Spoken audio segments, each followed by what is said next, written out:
Assalamualaikum warahmatullahi wabarakatuh. Kabajamtootaa fi jaallatamtoota hordoftoota yuutuubii chaanaalii sabboontuu Dambidalloo jalatti argamtan hundumti keessan iyyuu jirra jirtu. Bakka jirtanitti nageenya rabbii isin faana jiraatu. Ani nagaa kooti galanni rabbiif haa ta'u. Isinis immoo akka nagaa guutuu qabdanii abdii fi amantii guddaan isinirraa qaba. Akkasumas warroonni maatii naaf hin taane kottaatii maatii naaf ta'a. Subscribe, like, share naaf godhaa na jajjabeessaa isiniin jedha.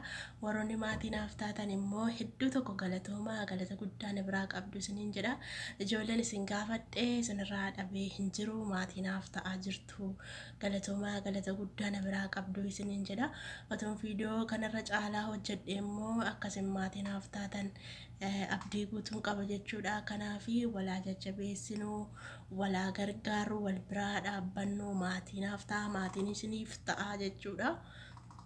Warroonni akka koo reefuu yuutuubii banachaa jirtanii banattanii jirtanii hin jirtu jechuudha.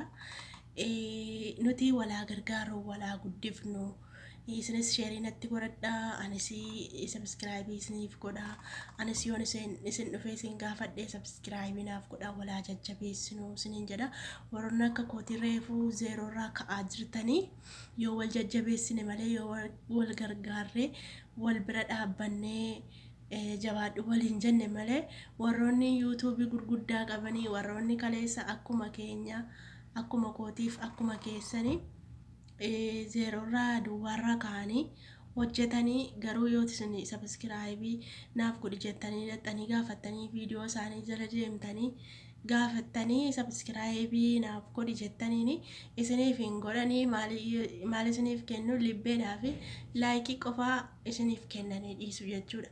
Laayikiidhaa fi libbeen sun isin fayyada isin hin fayyadu. Ammatu yuutuubii keessan jala gadi seenanii mucaan kun maal gaafatte mucaan kun maal gaafate jedhanii akani yuutuubii keenya jala galanii subscribe nuuf godhanii laayikii nuuf godhanii faayidaa nuuf qaba jechuudha. Garuu isaan libbee nuuf kennanii laayikii nuuf kennanii faayidaa nuuf qaba. Maaliif nuti maatii isaaniif taanee jirra? Isaan immoo maaliif maatii nuuf ta'anii? Kanaafiyyuu komiin isaan irraa qaba. Gara fuulduraatti naaf ta'uuf malu hin beekamu jechuudha. Kanaaf maatii nuuf ta'a, nuun tuffatinaa nu jajjabeessaa, lafaa reefu ol ka'aa jirra waan ta'eef nu kaasaa, nu guddisaa isiniin jedha. Nutis bor hin beekamu bakka keessan ga'uu dandeenya wanta rabbi godhu hin beekamu jechuudha. Kanaafiyyuu laayikii subscribe nuuf godhaa. Ijoollee akka koo lafaa ka'aa jirantu jira waan ta'eef nu gargaara nu cinaa dhaabbadhaa isiniin jedha. Xiqqoommoo sagaleen koo sirrii miti. Utaallootu na qabee jira isiniin jedha. Kaniif jedheetanii kottaa biiraa dhugaame biiraa kun isin fayyadala. Biiraa jedhu akka biyya kanaatti biiraa jedhu waan hin beeku. Utaalloon na qabee jennaan jaartiin koonaa fiddee laakuna tuffaadhaa fi garbuutu irra jira. Xiqqoo namaa bana jettee qoonqoo namaa banaa dhuginaan jettee akkasumas immoo kaleedhaaf hin fayyadanaan jettee dhugaadha ta'ee dhugaa miti ta'ee hin beeku. Warroonni kalee dhukkubsattanii warroonni duddi keessanis isin dhukkubu namni tokko dudda dhukkubsataa namni tokko immoo kalee dhukkubsataa gaariidha naan jette kaleedhaafis dudda dhukkubbiidhaafis gaariidha utaalloodhaafis gaariidha. Kuni yeroo tokko dhugii fayyadaminaan jettee ani jaalladhu. Kanaafiyyuu biiraa jedhu akka biyya kanaatti. Biyya keenya jira ta'ee hin beeku biiraa sakaantu jira natti fakkaate. Kanaafiyyuu itti fayyadamaa isin gargaara isiniin jechuu barbaada. Dhugaatti fayyadamaa. Qorichas naa bittee jirti hin beeku garuu waliisaa qoricha kana badaa hin beeku garuu nan liqimsa. Laafuna kana naa fiddeetti warra beektan qoricha taa'uuti naan jette naa bittee mana qorichaa dhaquun danda'u waan waraqaan qabneefi. Annaan na qabatti jarattiin warreen bakaddu sun na qabatti dandaan fiyyuu manumatti coccirachuu wayya malee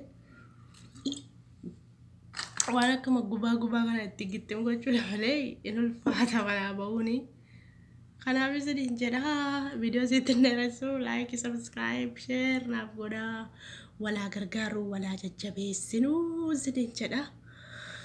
Akka kana gaa jabaadhaatii laayikii naaf toshaa waan hin balleesse immoo waan isin gaddisiise immoo dhiifama naaf godhaa, koomentii jalatti naaf barreessaa, na sirreessaa, karaarra na buusaa isiniin jedhaa. Yoo isin na jajjabeessitanii wal sirreessine malee namni waan hin taane dubbachuu danda'a, waan hin taane haasa'uu danda'a. Isiniin jedha Oromoo koo chaaw nagaan tura. Subscribe naaf godhaa. Warroonni subscribe barbaadan mana bira kottaa isiniif hin ta'a. Birrii tokko iyyuu narraa nyaatu. Saantima tokkollee na duraa hin hir'isu isiniin jedha. Nagaan tura. Bye.